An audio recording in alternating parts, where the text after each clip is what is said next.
तो अब भारत जो प्रोजेक्ट मालदीव में सेटअप करने वाला था, उस प्रोजेक्ट को श्रीलंका में शिफ्ट कर दिया जा रहा है। और मालदीव जो अपने आप को सबसे चालाक समझ रहा था, इसकी अकल और भी ज्यादा ठिकाने लगने वाली है। आपको बता दें कि भारत सरकार अपने पड़ोसी वाले देशों के लिए फॉरेन इन्वेस्टमेंट के लिए पहले से ही प्लान तैयार करके रखती है, जिसमें से कुछ प्रोजेक्ट भारत मालदीव में सेटअप करने वाला था, जिससे मालदीव की अर्थव्यवस्था में काफी बड़ा लाभ होने वाला था। लेकिन मालदीव ने जिस तरह भारत के साथ शुरुआती में ही व्यवहार खराब किया है, इससे भारत मालदीव के साथ अपने संबंध को हटाने के बारे में सोच रहा है और भारत से मालदीव को जो सुविधाएं पहुंचाई जा रही थीं, उसको बंद करने की प्रक्रिया शुरू हो चुकी है। आपको बता दें कि मालदीव के मोहम्मद मुइज्जू जैसे ही नए राष्ट्रपति बनते हैं, वे भारत के जो सैनिक मालदीव में काम कर रहे थे, उन्हें बाहर निकालने की घोषणा कर देते हैं और ये इंडियन आउट कैंपेन चलाने की बात करते हैं। और दूसरी सबसे बड़ी गलती यह थी कि इन्होंने भारत से मिलने के बजाय तुर्की और चीन जैसे देशों से मिलने का प्लान बनाया। और हाल ही में 2 दिनों पहले मालदीव के राष्ट्रपति मोहम्मद मुइज्जू चीन के दौरे पर गए हुए थे और चीन मालदीव की मदद करने के लिए तैयार हो गया है, जिससे मालदीव की जो भारत पर निर्भरता थी, वह पूरी तरह से खत्म की जा सके। लेकिन जब मालदीव ने चीन के साथ हाथ मिला लिया है, तो भारत भी मालदीव के पेट पर लात मारने की कसर बिल्कुल भी नहीं छोड़ने वाला। और भारत ने ऐसा ही कुछ कदम उठाया है, जिससे मालदीव को इस गलती की चोट सदियों तक दर्द देने वाली है। पूरी डेवलपमेंट क्या है इस वीडियो में समझते हैं। बाकी जिस तरह से भारत मालदीव को ठिकाने लगा रहा है, उसके लिए इस वीडियो को एक लाइक करके चैनल को सब्सक्राइब जरूर कीजिए। दरअसल मेन खबर यह है कि जब से भारत के प्रधानमंत्री नरेंद्र मोदी लक्षद्वीप का दौरा किए हैं, तब से मालदीव और भारत के बीच विवाद बढ़ता जा रहा है। और इसी बीच चीन ने मालदीव के साथ मिलकर भारत और मालदीव के संबंध को और भी ज्यादा बिगाड़ने के लिए आग में घी डालने का काम किया है। और मालदीव चीन के बहकावे में आकर भारत से हाथ मिलाने को बिल्कुल भी तैयार नहीं है, जबकि देखा जाए तो मालदीव की लगभग पूरी अर्थव्यवस्था भारत के बलबूते ही टिकी हुई है। और जब मालदीव भारत का विरोध करने के लिए उतर आया है, तो भारत भी इसमें पीछे रहने वाला नहीं है। और भारत जो इन्वेस्टमेंट पहले मालदीव में करने वाला था, अब उस इन्वेस्टमेंट को श्रीलंका और नेपाल जैसे देशों में शिफ्ट किया जा रहा है, क्योंकि श्रीलंका और नेपाल भारत के पड़ोसी देश हैं, जिनके साथ भारत के संबंध काफी अच्छे हैं। भारत के पड़ोसी देश जैसे कि नेपाल और श्रीलंका के साथ जो भारत के संबंध है, उनको भी चीन ने बिगाड़ने की बहुत कोशिश की, लेकिन भारत के इस मजबूत संबंध को खराब करने में नाकामयाब हुआ। अभी हाल ही में कुछ दिनों पहले भारत के विदेश मंत्री नेपाल के दौरे पर गए हुए थे, जिसमें नेपाल और भारत के बीच कुछ इम्पोर्टेंट डील फाइनल हुई है, जिसमें नेपाल को भारत ने आर्थिक मदद पहुंचाने की बात कही है और नेपाल ने भी भारत को 10,000 मेगावाट बिजली 10 सालों तक देने का वादा किया है। नेपाल और श्रीलंका के संबंध भारत के साथ अब इतने मजबूत हो चुके हैं कि उसे तोड़ना चीन के बस की बात नहीं है। दोस्तों, हमने जिस प्रोजेक्ट को श्रीलंका में सेटअप करने की बात कही थी, वह है पुणे गैस इंडस्ट्री। इस प्रोजेक्ट को पहले मालदीव में सेटअप किया जाना था, लेकिन मालदीव और भारत के इस विवाद की वजह से भारत ने अपना फैसला बदल लिया है।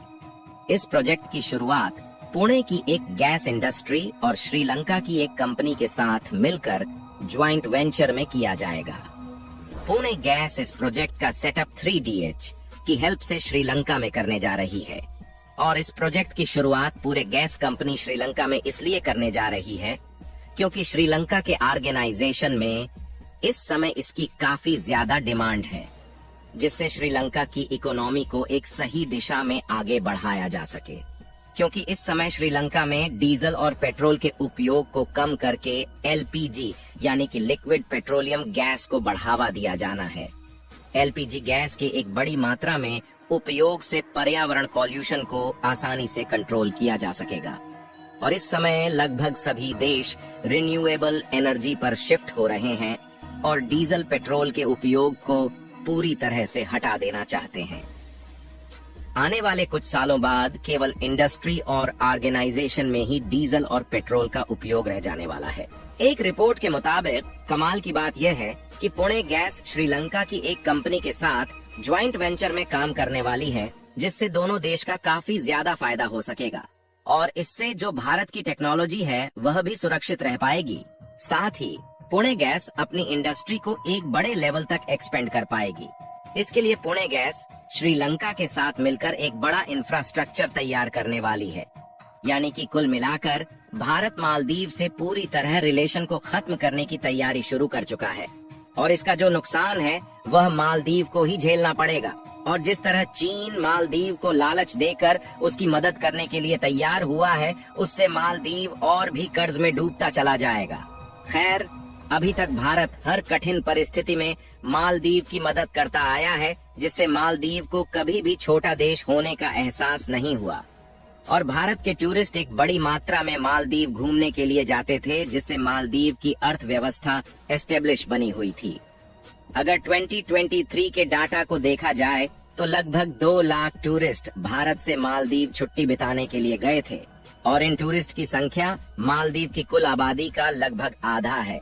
इसके अलावा भी मालदीव को खाने पीने के सभी आइटम समेत टेक्सटाइल प्रोडक्ट भी भारत ही एक्सपोर्ट करता था। हालांकि इसमें चीन का भी योगदान था, लेकिन मालदीव को इसकी हाई कास्ट चुकानी पड़ती थी और चीन से जो टूरिस्ट मालदीव आते थे उनकी संख्या भी भारतीय टूरिस्ट की अपेक्षा बहुत ही कम थी। यानी कि जो मोटा मोटा फायदा होता था मालदीव को, वह केवल भारत से ही होता था। यहाँ तक कि मालदीव अभी भारत से कर्जदार है। लेकिन अब मालदीव ने चीन के साथ हाथ मिलाकर अपने ही पैरों पर कुल्हाड़ी मार ली है और जो मालदीव की बनी बनाई अर्थव्यवस्था थी उसको भी मिटाने की तैयारी खुद मालदीव के राष्ट्रपति ने शुरू कर दी है। श्रीलंका में पुणे गैस के प्रोजेक्ट को शिफ्ट करके केवल भारत ने मालदीव के खिलाफ पहला कदम उठाया है और न जाने कितने प्रोजेक्ट मालदीव की बजाय अन्य देशों में शिफ्ट किए जाएंगे। और भारत के जो टूरिस्ट मालदीव घूमने के लिए जाते थे उन्होंने भी एयर टिकट और होटल्स की बुकिंग को कैंसिल कर दिया है और लक्षद्वीप की बुकिंग इतनी तेजी के साथ हो रही है कि इसका योगदान भारत की इकोनॉमी में एक बहुत बड़ा प्रभाव डालने वाला है। और हमारे लिए खुशखबरी की बात यह है कि 2024 के लिए लक्षद्वीप की बुकिंग लगभग पूरी तरह से फुल हो चुकी है और टाटा ग्रुप ने लक्षद्वीप में 2 ताज होटल बनाने की तैयारी भी शुरू कर दिया है। हालांकि ऑलमोस्ट इसे पूरी तरह से कंप्लीट होने में 2 साल का समय लगने वाला है। इसी के साथ भारत ने इजराइल के साथ मिलकर लक्षद्वीप में वाटर फिल्टर के लिए इंफ्रास्ट्रक्चर तैयार करना शुरू कर दिया है और लक्षद्वीप में वह सारी सुविधाएं मिलने वाली हैं जो मालदीव में भी नहीं मिल पाती।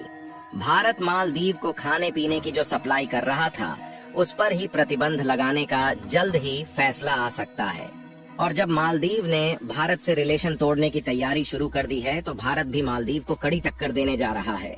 बाकी आपको क्या लगता है, ये प्रोजेक्ट भारत ने श्रीलंका में भेजकर सही किया या नहीं?